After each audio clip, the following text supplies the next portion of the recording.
Step 1, wake up early, gonna rise with the sun. Step 2, get some good, some food in you. Step 3, think real hard about what you wanna be. Step 4, everybody just do your thing. Wake up, today's gonna be a good day. Wake up, today's gonna be a good day. Wake up, today's gonna be a good day. Wake up, today's gonna be a good day. Good morning, Crusaders. Daryl here. It is a Saturday morning. Busy day today. I am going to be working on our Popup, the 1994 Coleman Cedar XL, and I'm going to be in the process of removing the cabinets that are currently in here. Also working on relocating some things, disassembling some end caps so I can recut some new ones that are going to be in better shape, and then later tonight, Kelly and I are going to be going to Lowe's. We're going to get our cabinets and our butcher block, and we're going to take care of that. So hopefully by tomorrow, the interior, for the most part, as far as like the fabrication of the cabinets and whatnot, will be finished. So let me show you where I'm at right now, and I'll keep you in the loop as I continue to do things. Okay, so far what I've done is, well, actually I started the air conditioner probably about an hour before I got in here. It's 9:50 now, so I got here about 50 minutes ago. It was already warm in here, so I got that going.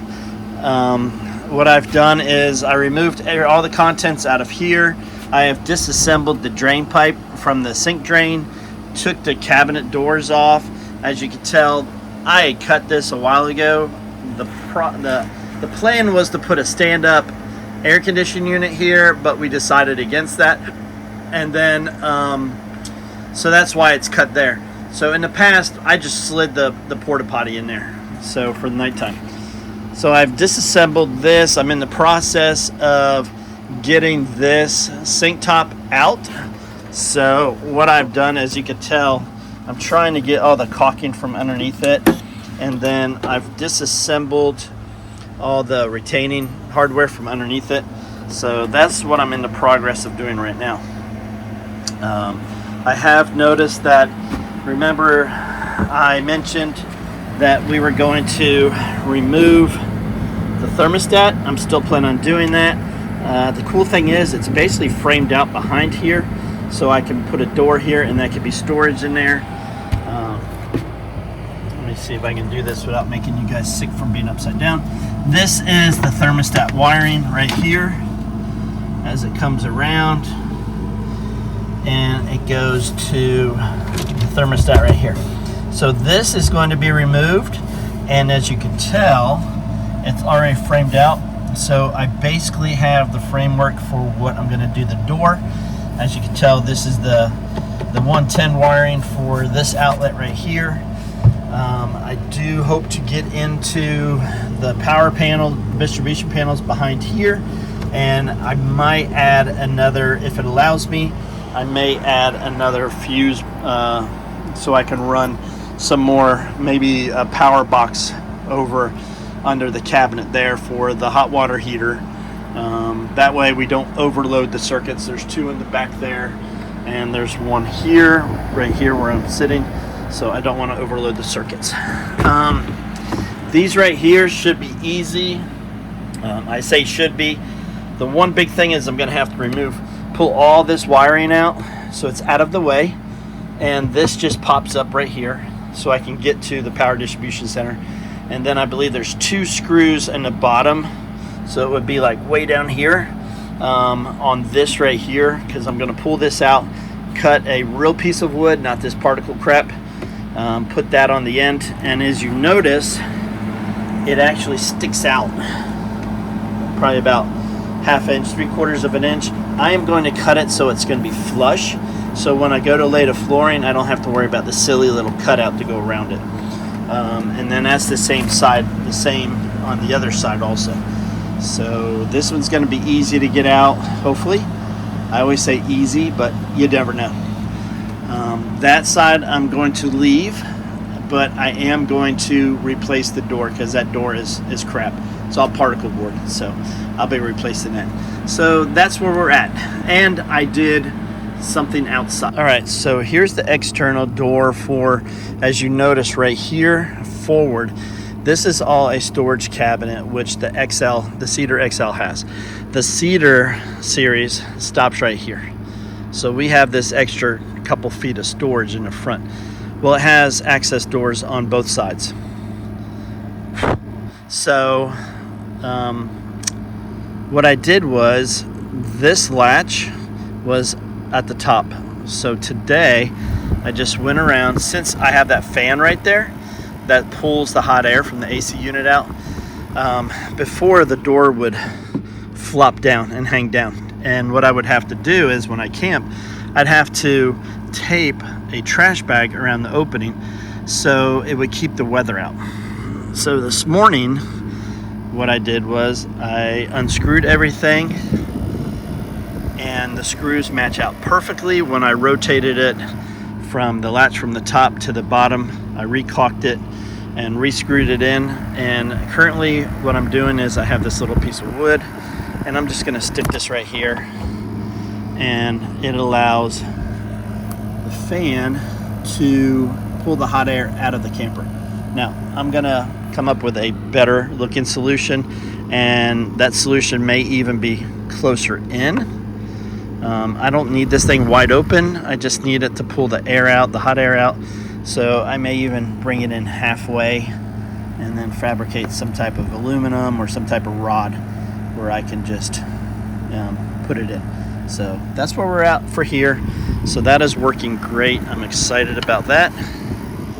So let's get back inside and continue to tear out the inside. All right, y'all. So I am not a plumber by trade, but I do know that when dealing with natural gas or propane, and you're going to disconnect something, make sure the gas is turned off. So I came out, verified it's turned off, and then now I can disconnect the gas line inside going to the furnace.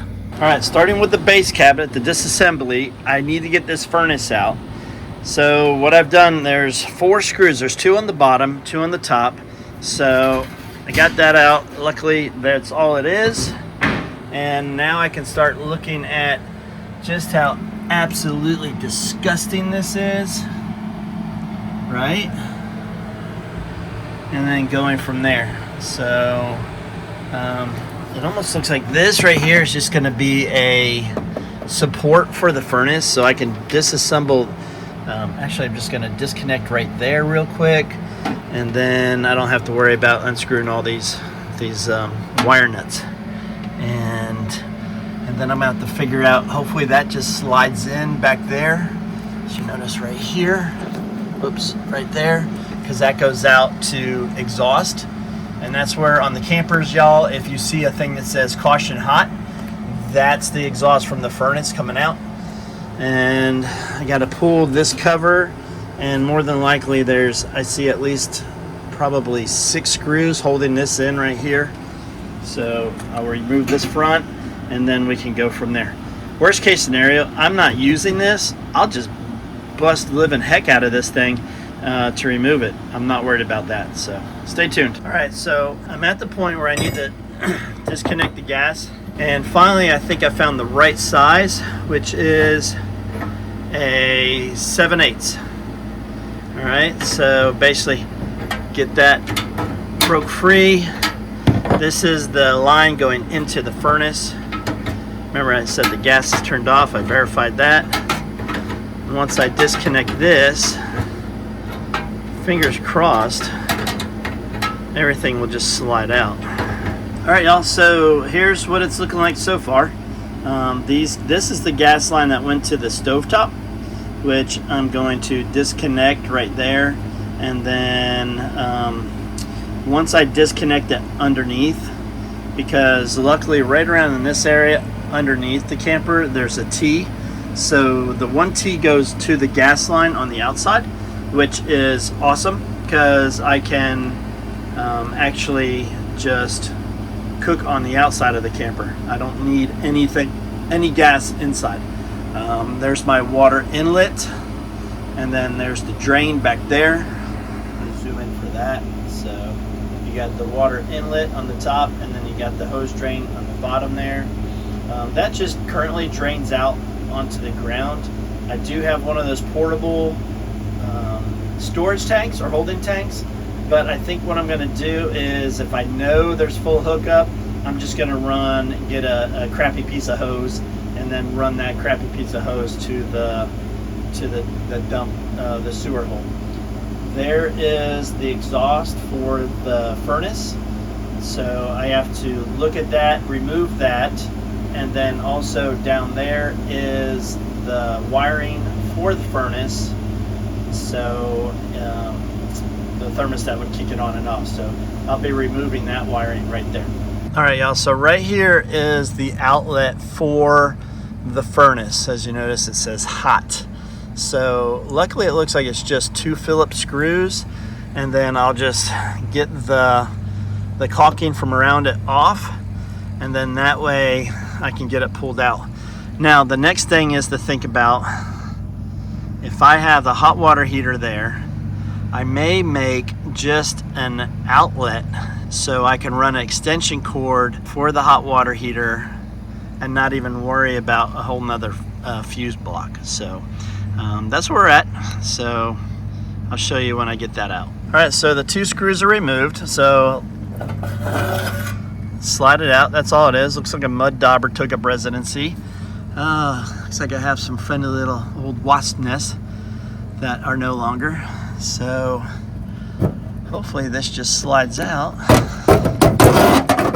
There you go. So there you have it.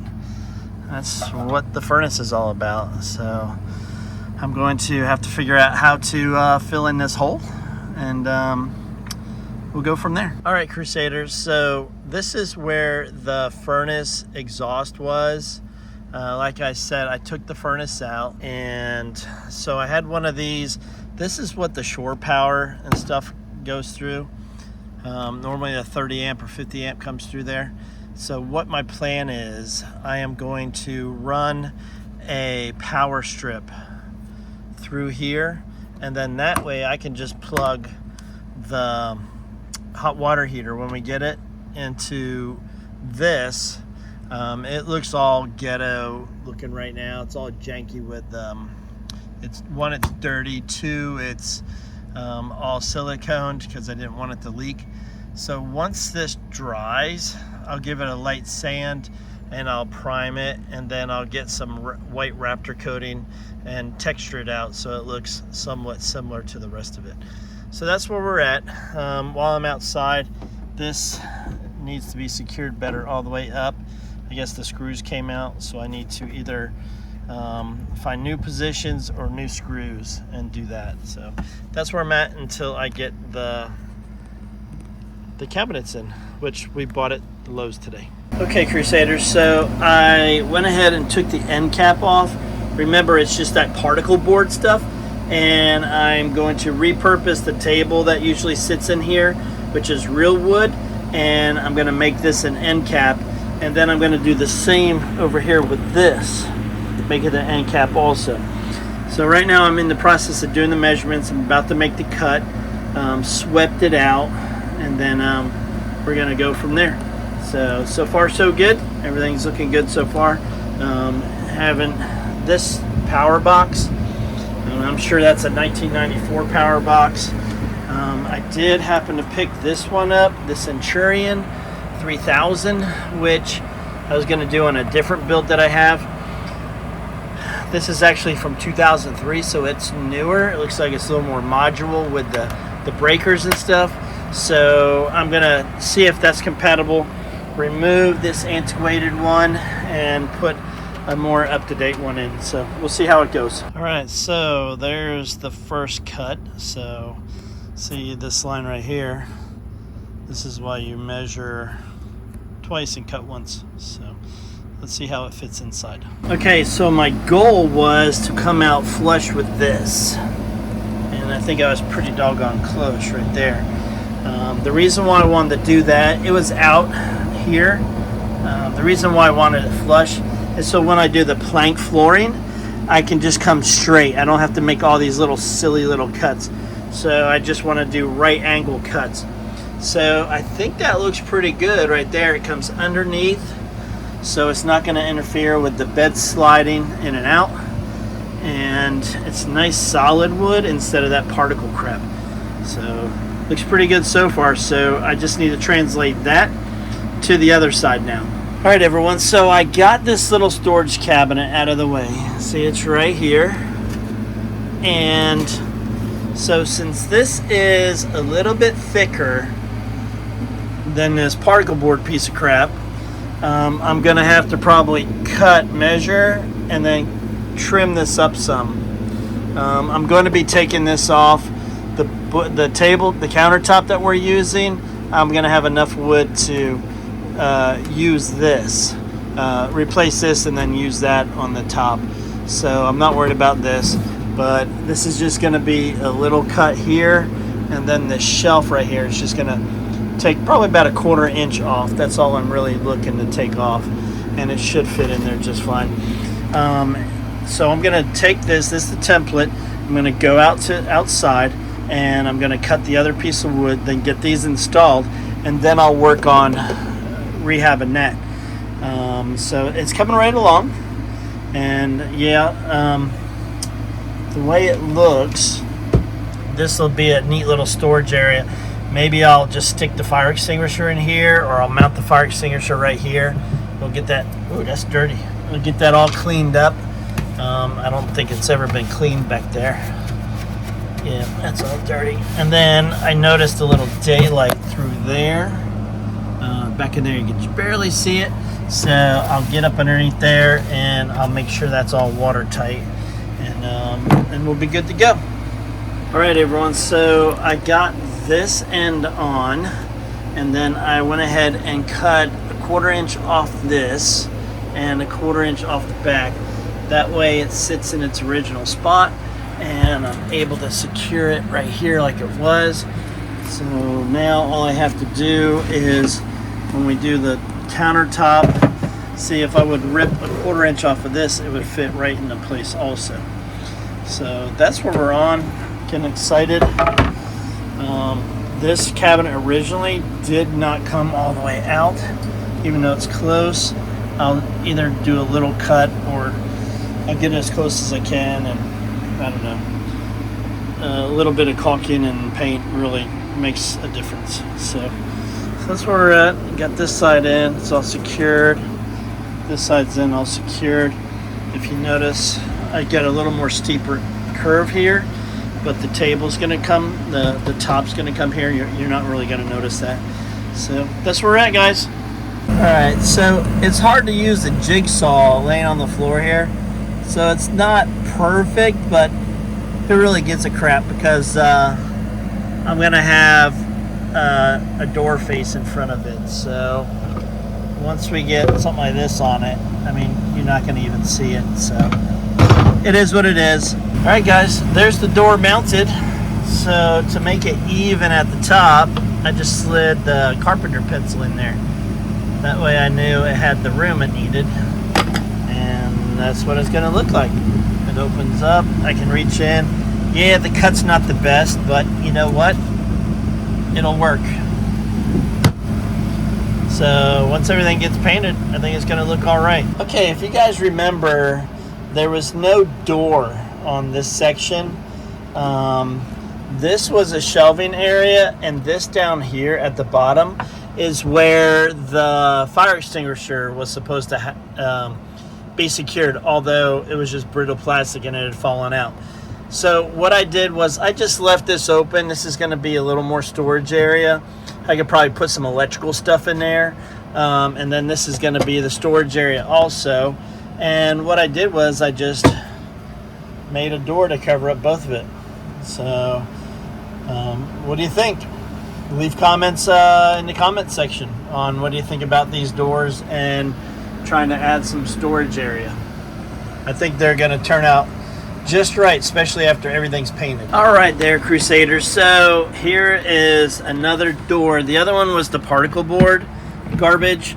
I had a nice piece of cabinet board, but I grabbed the wrong door front, So I grabbed the smaller door, and this is what I got, but it was too small. So, my bad. So I went ahead and put this one, cut this out of some ply. I sanded it. So here it is. And then I have this one over here. I think I showed you it before. It covers up those two areas. So I'll either put a magnet or something else so the door doesn't flop. So, but that's where we're at so far. All this is going to be getting painted like a forest green color. All right, y'all. So I patched this hole.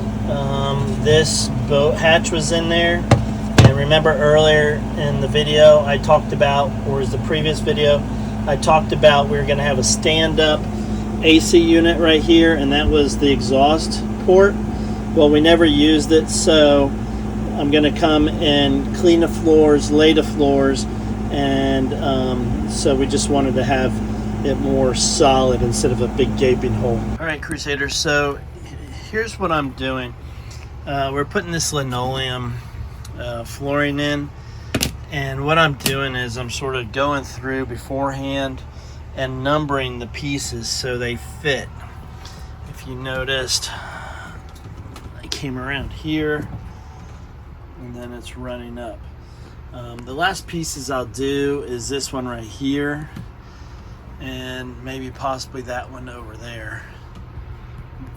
I'm about to bring the lower base cabinet in, set that down, so then I know where to go ahead and put the rest of the flooring in.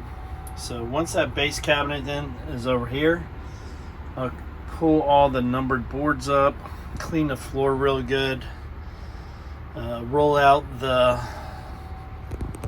adhesive, and go ahead and install the flooring. Okay, so I got it as clean as I can get it. I sprayed heavy duty interior cleaner from Auto Detailing that I use to clean it, and then I just went back over and sprayed it with the rubbing alcohol. So hopefully that'll do it. Now I got to get the adhesive out and go ahead and start rolling it out. Alright, so here's the adhesive laid down. I rolled it down. So the mistake I made was I forgot to tape the cabinets and the walls and stuff. So like you look back there, I got some adhesive on the wall, but I'm not worried about it. So let it tack up, and then I can start putting the floor down. Alright, y'all, so here's the flooring as I'm coming in. Now the color of those cabinets right there is going to be the color of all these cabinets. And these are going to be sanded down and a more natural color. So here it is approaching from the outside and coming in, and here we are. So, what do you think? Got it under the threshold right there. I did the roller. And, I think it turned out all right.